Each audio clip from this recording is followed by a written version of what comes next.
श्रद्धा जाधवांना भेटलो, त्यांना विचारलं, त्यांनी सांगितलं की त्यांना मिरची लागली म्हणून ते बाहेर गेले. मिरच्या लागायचा प्रश्न येतो कुठे मला सांगा तुम्ही. आमचा हक्क आहे ना मागण्याचा आणि आम्हाला संधी मिळायलाच पाहिजे. तुमचं काय ते साम्राज्य का तुमचंच आहे का? परंपरा 4-4 वेळा 5-5 6 वेळा तुम्ही निवडणूक लढवायची, मग आम्ही काय करायचं? सामान्य शिवसैनिक काय करायचं? हा जो उद्रेक झालेला आहे ना हे त्यांच्यामुळे झालेला आहे. श्रद्धा जाधव आयत्या वेळा इथे आल्या आणि सीट घेतले आहेत, त्याच्यामुळे शिवसैनिक ज्या भडकलेत. ज्या शाखा प्रमुख होते त्या इथल्या महापौर होत्या, त्यावेळेस तुम्ही त्यांना सांगण्याचा प्रयत्न नाही केला की हे काम आपले आहेत, हे आपण केले पाहिजे, किंवा मातोश्रीपर्यंत हे पोहोचवण्याचा प्रयत्न नाही केला?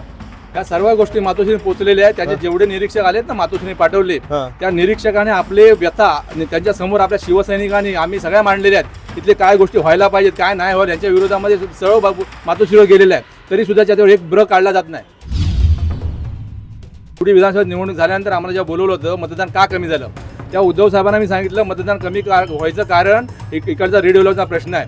इकडच्या लोकांना 10-10 वर्ष झाले अजून घरं मिळाली नाहीत, अजून लोकांना नियमित पण भाडी मिळत नाहीत, अजून लोक घराच्या बाहेर आहेत. त्या लोकांचे ज्या इमारती उभ्या त्यांचे प्रश्न सुटल्यामुळे लोक मतदान करतील कसे, हे मी त्यांना त्यावेळेला सांगितलं होतं प्रश्न. म्हणून बोलू आपलं मतदान कमी होतं प्रत्येक वेळेला. इथे शाळांचा एक गोडाऊन केल्याचा प्रश्न होता, जो बाहेर काढला होता घोटाळा सगळा. त्यावेळेस तुम्ही गटप्रमुख होते, त्यावेळेस तुम्ही कधी बोलले नाही त्यांना? आज जे शाळा ज्या हडप केलेली आहे तिकडे आहे ना, हा शाळा गोडाऊन बनवलेला आहे, हा प्रश्न सुद्धा मातोश्रीपर्यंत गेलेला आहे. हा मागच्या 2012च्या निवडणुकीमध्ये आमचे त्यावेळेचे शाखा प्रमुख नंदू विचारे साहेबांनी हा मीडियासमोर मांडलेला होता प्रश्न. एक शाखा पण विकली आहे, ते मातोश्री म्हणून 1 नंबर टॉवर आहे ना, त्याच्या 2017मध्ये ते कार्यालय होतं आणि ती एक वाचनालय होतं आणि ते एक मंडळाच्या नावावरती शाखा होती. ते निवडणूक झाल्यानंतर त्यांनी विकली 50 लाखाला असं सांगितलं जातं. काही लोकांकडनं कळालं की इथले लाईट जाते, लिफ्ट बंद पडते, 26व्या 27व्या मजल्यावर खाली यायला लागतं. काय नेमकं हे प्रश्न का सुटत नाही? प्रश्न सुटत नाही म्हणजे यांची मानसिकताच नाही सोडवायची आहे ना. तुम्ही जर बिल्डरची तुमचे लागेबंदी असतील तर तुम्ही त्याच्या विरोधात जाणार कशी काय? आज हे बिल्डरने सगळं काम करायला पाहिजेत ना. प्रश्न बिल्डरच्या अगत्याच्या या गोष्टी आहेत. आज पार्किंगची व्यवस्था करायला बिल्डर एखाद्या तुम्ही हा रिडेव्हलपमध्ये एवढी जागा जर होती त्याच्यामध्ये एखादी संपूर्ण बिल्डिंग पार्किंगसाठी का नाही घेतलीत? त्याच्यामध्ये पार्किंगसाठी व्यवस्था करायला पाहिजे होती ना लोकांची. आज हा प्रश्न निर्माण झाला नसताना मध्ये लाईट कापल्यानंतर लोकांना एक वेळ मला ऐकायला मिळालं की प्रेत खाली घेऊन यायला 24 माळ्यावरून. इथली परिस्थिती आहे. लोकांना हे पाहायला मिळतं की तिथला नगरसेवक लगेच बिल्डर सोबत मिळून सगळ्या गोष्टी तयार होतात. हे श्रद्धा जाधवांबद्दल आरोप केले जातात, तुम्हीच करताय आरोप. लोकांचं जरी मत असलं तरी आपण लोकांना पहिलं प्राधान्य देणार, लोकांच्या प्रश्नांसाठी आपण रस्त्यावर उतरून काम करणार. कारण लोकांचे प्रश्न आपल्यासाठी महत्वाचे आहे, बिल्डर आपल्यासाठी महत्वाचा नाही. आज मुलं शिकलेले आहेत, एज्युकेटेड आहेत, त्यांना एखाद्या मुलाला लग्न करायला मुलगी मिळत नाही कारण त्या झोपडपट्टीत राहतो, चाळीमध्ये राहतो. इथली आजची परिस्थिती आहे. जर बदल घडवायचा असेल तर तुम्हाला बिल्डर लोक काय दोन्ही बाजूने बोलणार, बिल्डरच्या बाजूने पण आहे बोलणार आणि आमचे कामं पण करत नाही बोलणार, पण आम्ही कायम लोकांच्या बाजूने राहणार आहोत. सर दादा सांगितलं कोस्टल रोडचं काम पण माझ्या काळात झालंय, मी कितीतरी प्रकल्प मंजूर केले, मग इथे का नाही झाले? इथले बेसिक रस्ते का बरं तयार नाही झाले? ते आता त्यांनाच माहिती. जर शाखेत येऊन बसल्या, लोकांशी संपर्क साधला, कोणाचं काय काम आहे हे जर त्यांना कळलं तर पुढे काम करणार ना. मेन शाखेत तर यायला पाहिजे. शाखेत कुठे येतात त्या? गेल्या 2017 ते मिरवणुकीला साड्या वाटल्यात, साड्या वगैरे आणल्या, ते बिल झालेलं, ते 1,02,10,000 बिल झालं, ते 1,00,000 मी दिले, 1,10,000 बाकी होते आणि मध्ये एका मुलाला एक पैसे दिलेले आणि एका मंडळाचे असे मिळून 3,00,000 रुपये झालेले. ते मग 8 वर्ष मी काय मागितले नाही. 8 वर्षात म्हणजे विषयच काढला नाही. 2-3 वेळा मागितले सुद्धा. एकदा त्या बोलल्या सुद्धा, बाणे तुझी ही दिवाळी मी चांगली साजरी करणार, सगळा हिशोब क्लिअर. त्याच्यानंतर ही 8वी दिवाळी, माझा काही हिशोब क्लिअर नाही झाला. कामं नाही केले, मग तुम्ही त्यांना त्यावेळेस बोलले नाही तुम्ही कामं नाही करत? झालं, बोलून झाला. अहो माझं घर साहेबांनी द्यायला सांगितलं होतं, श्रद्धा म्हातारीला घर द्या हे करून, एक भाडे हे करून. माझे 3 घरं हक्काची आहेत आणि ती म्हणते का म्हातारीला 4 घर दिले. कुठे 4 घर दिले? खोटं बोलते ती. हा 3 घरं दिलेली आहेत, साहेबांच्या सामने झालेलं आहे. तिच्यावर काय विश्वास ठेवायचा आम्ही? माझ्या मागं लिहिलेलं आहे, हे तुम्ही पाहिलं असेल, मराठी माणसा जागा हो, तुझी मुंबई तुझ्यापासून तोडली जाते, यावेळी तुला मराठीसाठी एकत्र यावं लागेल. मी ज्या मतदारसंघात उभा आहे तो पूर्ण मराठी मतदारसंघ आहे, पण इथं तोडली जाते असं म्हटलं जातं, पण इथं मराठीमध्येच फूट पडलेली आहे. शिवसेना उद्धव बाळासाहेब ठाकरे या पक्षाच्या उमेदवार इथल्या आहेत श्रद्धा जाधव, पण याच पक्षाचे शाखा प्रमुख जे आहेत त्यांनी यावेळेस बंडखोरी केली आणि शिट्टी या निशाणावर हे इथे नगरसेवक पदासाठी उमेदवाराच्या रिंगणात उतरले. आणि हेच नाही, इथली जी सगळी शाखा आहे ती शाखासुद्धा त्यांच्यासोबत आहे. शिट्टी ही त्यांची निशाणी आहे आणि ज्या फायरआजी होत्या ना त्या फायरआजीसुद्धा त्यांच्यासोबत आहेत. तर हे सगळे शिवसैनिक जे गेल्या कित्येक वर्षांपासून 2-2, 3-3 पिढ्यापासून इथं राहत आहेत तर ते नक्की इथून बाहेर का पडले, ही बंडखोरी का केली आणि या बंडखोरीचा फायदा कुणाला होईल, आणि समजा हे निवडून आलेच तर यांचं पुढचं काय असेल, तर हेच आपण जाणून घेण्याचा प्रयत्न करतोय. तर आपल्यासोबत या प्रभागाचे उमेदवार आहेत, तर आपण त्यांना विचारू. सगळ्यात पहिले तुमचं नाव काय आणि तुम्ही किती वर्षापासून इथं आहे? माझं नाव विजय जयराम इंदुरकर. मी संघटनेमध्ये शिवसेनेमध्ये 36 वर्ष काम करतो आणि या प्रभागामध्ये 18 वर्ष काम करतो. त्याच्यामध्ये 8 वर्ष मी शाखा प्रमुख आहे. तुम्ही शाखा प्रमुख आहात, तुम्ही इथली सगळी परिस्थिती पाहिलेली आहे. श्रद्धा जाधव ज्या इथल्या उमेदवार होत्या, त्यानंतर महापौर होत्या, त्यांच्या निवडणुकांसाठी सुद्धा तुम्ही प्रचार केलेला असेल. पण यावेळेस असं का वाटलं की तुम्ही त्यांच्या विरोधात जाऊन तुम्ही बाहेर पडले, बंडखोरी केली आणि ही निवडणूक तुम्ही स्वतः लढवताय? यावेळेला आपला प्रभाग हा सर्वसाधारणसाठी होता आणि त्याच्यामुळे मी ऑब्व्हियसली इच्छुक असणारच. म्हणून मी आमचे उपशाखा प्रमुख, गटप्रमुख यांनी सर्वांनी मागणी केली होती की आम्हाला आमचा एकच उमेदवार आहे, ते आमचे शाखा प्रमुख विजय इंदुरकर. आणि मातोश्रीवरती आमच्या उद्धव साहेबांना 3 बैठका पण झाल्या, त्याची मुलाखत माझी घेतली होती. शेवटच्या मुलाखतीमध्ये ते उद्धव साहेबांनी आदित्य साहेब दोघे पण होते आणि मला त्याने जो ऑलमोस्ट मला फायनल सांगितलं होतं आणि माझे पेपर वगैरे रेडी वगैरे आहेत का विचारलं होतं. तर मी त्यांना सांगितलं ठीक आहे माझं रेडी आहेत. मला बोलले की आम्ही कळवतो म्हणून. पण दुसऱ्या दिवशी रात्री 10 वाजतापर्यंत काय फोन आला. म्हणजे आता आम्ही 10 वाजता मातोश्रीवर गेलो, सकाळी 3 वाजेपर्यंत मातोश्रीवर होतो. सकाळी 3 वाजता विभाग प्रमुख उद्धव साहेबांना भेटून बाहेर आले, तेव्हा मला सांगितलं तुमची तिकीट कन्फर्म आहे, उद्या सकाळी तुम्हाला 10 वाजता मिळेल, बोलवतील एबी फॉर्म द्यायला. 10 वाजता आम्ही मातोश्रीवर गेलो, 11 वाजेपर्यंत काय फोन नाही आला. म्हणून परत आम्ही विभाग प्रमुखांना फोन केला. तर विभाग प्रमुखांनी सांगितलं की मला माहिती मिळाली की श्रद्धा जाधवांना एबी फॉर्मसाठी बोलवलं आहे. मग आम्ही आमच्या बाणीताई, आमच्या फायर राजी आम्ही आतमध्ये मातोश्रीमध्ये गेलो आणि त्या ठिकाणी 10-15 मिनिटामध्ये त्यांना ते एबी फॉर्म देण्यात आला. नंतर जे चित्र आपण मातोश्री बाहेर बघितलं, आमचा जो उद्रेक होता किंवा ज्या भावना व्यक्त केल्या गेल्या त्या आपण सर्वांनी बघितलेल्या काय झालं पुढे. ते मी तुमच्या याच्यापूर्वी श्रद्धा जाधवांना भेटलो, त्यांना विचारलं, त्यांनी सांगितलं की त्यांना मिरची लागली म्हणून ते बाहेर गेले. मिरची लागायचा प्रश्न आहे. मला सांगा, आज वॉर्ड ओपन आहे, ठीक आहे. माझा कॉम्पिटिशन कोणाची होती? पवन जाधवशी होती. मी एक वेळ समजू शकतो पवन जाधवला सीट दिली असती तर आमची नाराजी होतीच. पण जर उद्धव साहेबांनी मातोश्रीला बोलून सांगितलं असतं तर काम करता आम्ही कदाचित विचार केला असता. पण तुमचा काही तर संबंध नाही. आज मला सांगा, प्रत्येक गोष्टीला आज 50% महिलांना रिझर्वेशन आहे आणि अशा वेळेला जर आमचं रिझर्वेशनमध्ये आता पुरुषांना तर एक संधी मिळायला पाहिजे ना. मग ओपन वॉर्ड असं ना, लेडीज वॉर्ड झाला तरी तुम्हीच, ओपन वॉर्ड झाला पण तुम्हीच. आम्ही सामान्य शिवसैनिकांना इच्छा व्यक्त नाही करायच्या, निवडणूक लढवायची नाही का? आम्ही फक्त कामच करत राहायचं का? मिरच्या लागायचा प्रश्न येतो कुठे मला सांगा तुम्ही. आमचा हक्क आहे ना मागण्याचा आणि आम्हाला संधी मिळायलाच पाहिजे. तुमचं काही तर साम्राज्य का तुमचंच आहे का? परंपरा 4-4 वेळा 5-5 6 वेळा तुम्हीच निवडणूक लढवायची, मग आम्ही काय करायचं? सामान्य शिवसैनिक काय करायचं? हा जो उद्रेक झालेला आहे ना, हे त्यांच्यामुळे झालेला आहे. श्रद्धा जाधव आयत्या वेळा इथे आल्या आणि सीट घेतली आहेत, त्याच्यामुळे शिवसैनिक ज्या भडकलेत. तर शिवसेना आज माझे 95% शिवसैनिक माझ्याबरोबर आहेत, पदाधिकारी आहेत. शाखेमध्ये आज त्यांना परडेला माणसं बोलवायला लागतात प्रचार करायला. ही आज परिस्थिती आहे शाखेची. या कट्टर बाले किल्ल्यात लालबाग, परळ, शिवडीमधल्या ही परिस्थिती आहे संघटनेची. आज लालबागचे किंवा या परळ जो शिवडी मतदारसंघ आहे ह्याचे मुख्य प्रश्न काय आहेत आणि श्रद्धा जाधव ज्या महापौर होत्या, महापौरपद इथे मिळालं त्यांनी त्यांच्या काळात काय काय केलं? 75,000 कोटीचं बजेट असणारी महापालिका आहे. महापालिका तुमच्या ताब्यात आहेत, महापौर तुम्ही आहात, पण तरी सुद्धा इथले प्रश्न का बरं नाही मार्गी लागलेत? महत्त्वाचा प्रश्न या ठिकाणच्या महापौर होत्या, भोईवाडा गावचा प्रकल्प 30 वर्ष लोक आज ट्रान्झिस्टमध्ये राहत आहेत. महापौर असताना हा प्रश्न ते सोडू शकत होत्या, कारण ती महानगरपालिकेची जागा आहे. आजही तो प्रश्न प्रलंबित आहे, आजही तो कोर्टामध्ये परत मॅटर गेला आहे. का नाही यांनी सोडवला तो प्रश्न? आज या तुम्ही बघता ना, इशाऱ्याच्या 6 टॉवर इथे उभे राहिले आहेत, हे त्यांच्या काळामध्ये झालेले आहेत. फक्त आडवी झोपडपट्टी, उभी झोपडपट्टी केलेली आहे. या लोकांचे प्रश्न काय अजून संपलेले नाहीत. या लोकांना अजून मी ज्यावेळेस त्यांना विचारलं की याच गोष्टीबद्दल विचारलं, त्यांनी हेच सांगितलं की आडवी झोपडपट्टी उभी झाली आहे, पण याच्यामधला पार्किंगचा प्रश्न कुठं आहे? हा प्रश्न महापौरांनी सोडवायला पाहिजे होता की नाही? इथल्या बिल्डरांशी सोबत संगनमत करून जर तुम्ही या गोष्टी करत असाल तर त्याचं काय पुढे? आमचं म्हणणं तेच आहे. मला सांगा, प्रत्येक टॉवरमध्ये जर यांनी फ्लॅट घेतले तर बिल्डरच्या विरोधात जाणार कुठे? एखादं आंदोलन त्यांनी बिल्डरच्या विरोधात केलं दाखवा, एखादं उपोषण बिल्डरच्या विरोधात केलं दाखवा. आज या लोकांना कॉर्पस पण मिळालं नाही, लोकांना प्रॉपर्टी टॅक्स बिल्डर भरत नाही, इथलं पाणीपट्टी बिल्डर भरत नाही, इथली लाईट बिल बिल्डर भरत नाही, यांच्या लाईट लिफ्टचा मेंटेनन्स बिल्डर भरत नाही. पार्किंगची व्यवस्था तुम्ही बघा. एखादं मैत झालं किंवा आजारी पडला तर बाहेर उचलून घेऊन जावं लागतं. इथली परिस्थिती आहे. का नाही तुम्ही प्रोव्हिजन केलं पार्किंगचं?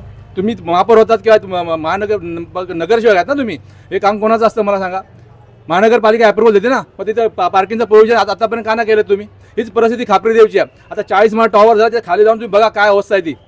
हे सेम प्रॉब्लेम तसेच आहेत. मग का नाही तुम्ही आंदोलन केलं? पण तुम्ही गट नेते होते, म्हणजे इथलं शाखा प्रमुख होते.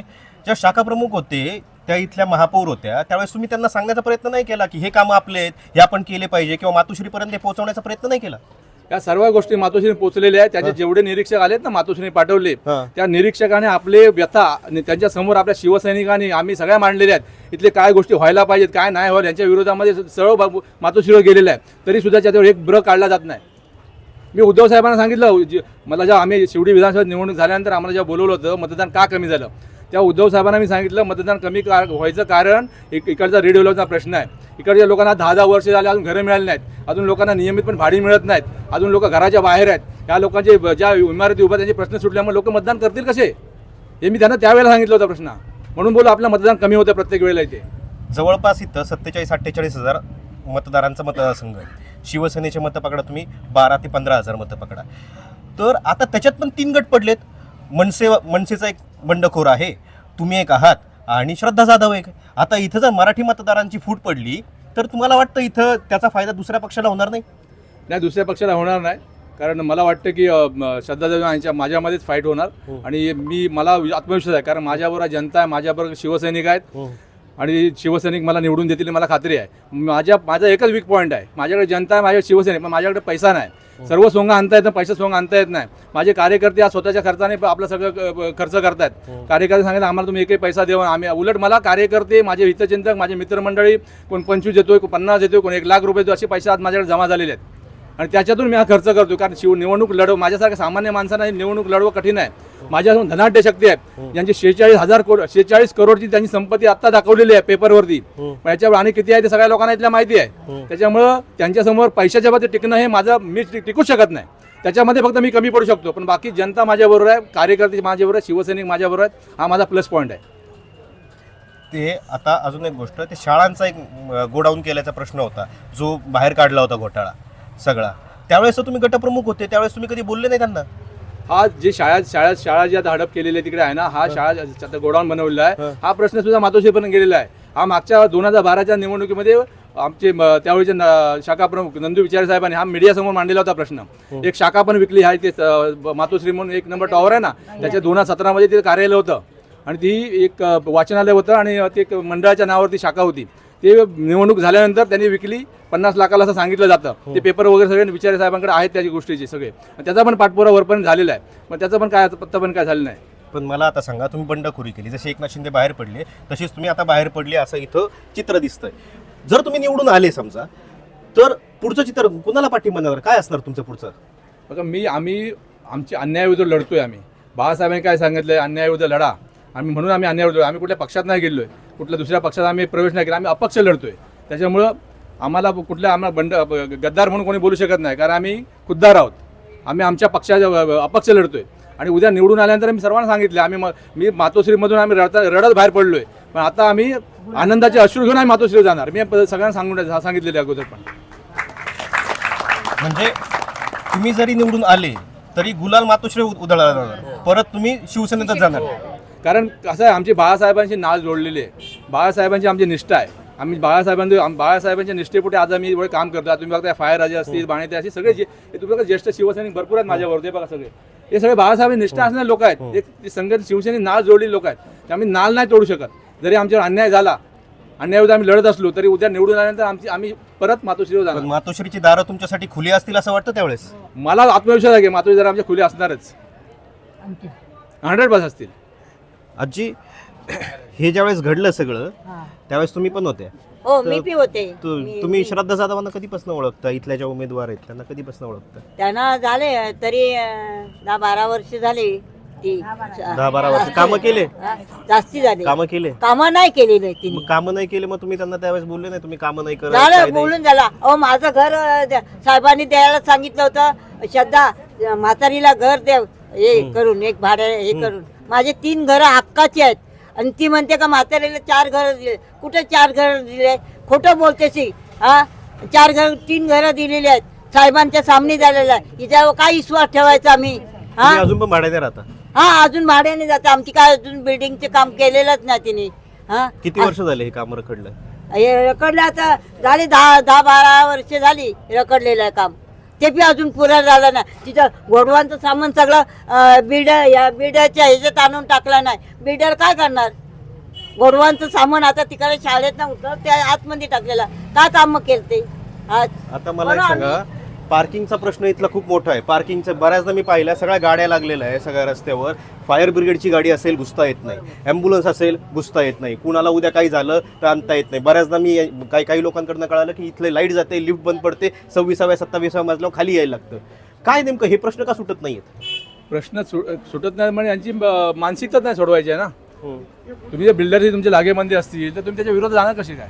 आज हे बिल्डरने सगळं काम करायला पाहिजेत ना. प्रश्न बिल्डरच्या अगत्याऱ्या या गोष्टी आहेत. आज पार्किंगची व्यवस्था करायला बिल्डर एखादे, तुम्ही हा रिडेव्हलपमध्ये एवढी जागा जर होती त्याच्यामध्ये एखादी संपूर्ण बिल्डिंग पार्किंगसाठी का नाही घेतलीत? त्याच्यामध्ये पार्किंगसाठी व्यवस्था करायला पाहिजे होती ना लोकांची. आज हा प्रश्न निर्माण झाला नसताना. मध्ये लाईट कापल्यानंतर लोकांना एक वेळ मला ऐकायला मिळालं की प्रेत खाली घेऊन यायला 24 माळ्यावरून. इथली परिस्थिती आहे. मग ह्याच्यामध्ये कुणी करायला पाहिजे? प्राधान्य कुणी द्यावं? नगरसेवकाचं काम असतं नाही, नगरसेवकाने करायला नको का ते? म्हणून तर आज हे सगळे प्रश्न प्रलंबित आहेत ना. कुठल्या तोंडाने तुम्ही जाताय? आज पाण्याचा प्रश्न आहे, पार्किंगचा प्रश्न आहे, रस्त्याचा प्रश्न आहे. हे कोणी सोडवायचे? आज ह्या 6 बिल्डच्या पाठीमागे जाऊन बघा, कचरे ढीक पडलेले आहेत. कोणी काढायचे कचरा? BMC उचलत नाही. कोणी BMC सांगायचं? कोणची जबाबदारी करायची? आम्ही सांगितल्यानंतर तेवढ्यापर्यंत येतात, पण ज्यांच्याकडे अधिकार आहेत ते अधिकार वापरून तुम्ही काम करायला पाहिजे ना. स्वतः उभं राहायला पाहिजे तिथे. आणि ते सगळं साफसफाई, गार्डन बिगडे बनवून लोकांना काहीतरी चांगल्या सुविधा द्यायला पाहिजे ना. ते कोणी करायचं? ते फक्त तुम्हाला मतं पाहिजेत लोकांची, पण कामं कोणी करायची? तुम्ही श्रद्धा जाधवांना मतदारसंघात मागच्या वेळेस आत्ता नंतर कधी पाहिलं होतं शेवटी? मला वाटतं 2.5 महिन्यापूर्वी शाखेत पाहिलं होतं. काय परिस्थिती इथली? का बरं बदल झाले नाही? महापौर इथला होता, सगळ्या गोष्टी इथून सगळी मुंबई चालत होती. त्या श्रद्धादावर सांगितलं कोस्टल रोडचं काम पण माझ्या काळात झालंय, मी कितीतरी प्रकल्प मंजूर केले. मग इथे का नाही झाले? इथले बेसिक रस्ते का भरता तयार नाही झाले? ते आता त्यांनाच माहिती. जर शाखेत येऊन बसल्या, लोकांशी संपर्क साधला, कोणाचं काय काम आहे हे जर त्यांना कळलं तर पुढे काम करणार ना. मेन शाखेत तर यायला पाहिजे. शाखेत कुठे येतात त्या? कधीतरी येतात. तिकडे वडाळा विधानसभेत विभाग प्रमुख, इकडे माजी नगरसेवक. कामं करायला वेळ द्यायला पाहिजे, तो वेळ लागतो शाखेत यायला. शाखेत आम्ही मोजके 5 जण, हे आणि मी 7 ते 10:30 पर्यंत आम्ही शाखेमध्ये. बाकी कोण क्वचितच येतं. बाकी आमचे कार्यकर्ते येतात शाखेत. ते साडी वाटपाचं काय प्रकरण होतं? काय झालं होतं? ते झालं माझं. तेव्हा मी तिथे मातोश्रीवर बोलले होते, त्याच्यामुळे मला ते पैसे मिळाले पैसे 3 लाख रुपये त्यांच्या PA ने माझ्या घरी आणून दिले. त्याबद्दल सगळ्या चॅनलवाल्यांचे पहिले धन्यवाद. झालं काय होतं? गेल्या 2017 मध्ये ते मिरवणुकीला साड्या वाटल्यात, साड्या वगैरे आणल्या. ते बिल झालेलं, ते 2,10,000 बिल झालं. ते 1 लाख मी दिले, 1,10,000 बाकी होते. आणि मध्ये एका मुलाला एक पैसे दिलेले आणि एका मंडळाचे, असे मिळून 3 लाख रुपये झालेले. ते मग 8 वर्ष मी काय मागितले नाही. 8 वर्षात म्हणजे विषयच काढला नाही. 2-3 वेळा मागितले सुद्धा. एकदा त्या बोलल्या सुद्धा, बाणे तुझी ही दिवाळी मी चांगली साजरी करणार, सगळा हिशोब क्लिअर. त्याच्यानंतर ही 8वी दिवाळी, माझा काही हिशोब क्लिअर नाही झाला. पण आता तुमच्या या चॅनलमुळे माझा हिशोब क्लिअर झाला, मला पैसे मिळाले. पण आता बहिणींना साड्या मिळाल्या सगळ्या. बहिणींना साड्या मिळाल्या त्यांच्या ह्याच्यात 17 मध्ये. आमच्या ह्याच्यात साड्या बिड्या मी सांगू, हे सगळे माझे उपशाखा प्रमुख, महिला, पुरुष, गटप्रमुख, ज्येष्ठ सैनिक, हे सगळे शाखेतले. इथे भाड्याने एकही माणूस नाही. आणि स्वतः टॅक्सी बिक्सी करून स्वतः येतात. 1 रुपया यांच्याकडून घेतलेला नाही. आम्ही आमच्या मनाने म्हणजे अगदी अंतमनाने त्यांच्यासाठी मदत करतोय, काम करतोय. बस की ह्यांना न्याय मिळावा ह्याच्यासाठी आम्ही धडपडतोय. ह्यांच्यावर जो अन्याय झालाय त्याला वाचा फोडण्यासाठी आम्ही सगळे एकत्रित आहोत ह्यांच्या पाठीशी. मला एक सांगा, रिडेव्हलपमेंटचा प्रश्न इथला सगळ्यात गंभीर आहे. सगळा लोअर मिडल क्लास इथं राहतो, हातावरचं पोट आहे यांचं. या सगळ्या प्रकारामध्ये मराठी टक्का कमी होतो अशी एकीकडे ओरड केली जाते. इथं मराठी माणसाचे पोस्टर लावले जातात, पण तो मराठी माणूस आज इथून बाहेर फेकला जातोय. कल्याण, अंबरनाथ, पनवेलपर्यंत फेकला जातोय. त्या मराठी माणसाला इथं हक्काचं घर कधी मिळणार? त्याच जागेवर, त्याच ठिकाणी ते घर कधी मिळणार? 35 वर्ष झाले. मी लोकांना विचारलं, 35 वर्ष झाले त्यांचं अख्खं आयुष्य निघून गेलंय. एक तरुण म्हातारा होतो 35 वर्षाच्या काळात. तर अजूनपर्यंत हे सॉल्व्ह झालेलं नाहीये. तर तुम्ही काय करणार? तुम्ही जर निवडून आले तर तुम्ही काय करणार? मी जर निवडून आलो आणि येणारच आहे, माझं पहिलं प्राधान्य असेल जे आता रिडेव्हलपमेंटच्या इमारती उभ्या राहिल्या आहेत त्यांचे जे अजून ड्यूज आहेत बाकी सगळ्या गोष्टी. पण प्रॉब्लेम असा आहे ना की लोकांना हे पाहायला मिळतं की तिथला नगरसेवक लगेच बिल्डर सोबत मिळून सगळ्या गोष्टी तयार होतात. हे श्रद्धा जाधवांबद्दल आरोप केले जातात. तुम्हीच करता हे आरोप. नाही त्याच्याबद्दल लोकांचं जरी मत असलं तरी आपण लोकांना पहिलं प्राधान्य देणार. लोकांच्या प्रश्नासाठी आपण रस्त्यावर उतरून काम करणार कारण लोकांचे प्रश्न आपल्यासाठी महत्वाचे. बिल्डर आपल्यासाठी महत्वाचा नाही. लोकांचा पुनर्वसन झाला त्याचा पुनर्विकास झाला पाहिजे. लोक चांगल्या घरात गेले पाहिजे. आज तुम्ही माहिती आहे 10 बाय 10च्या घरामध्ये लोक राहतात की 5 बाय 6ची घरं आहेत. छोटी छोटी घरं आहेत लोकांची. त्यांचं पण भविष्य त्यांच्या पण मुलांना भविष्य वाटत.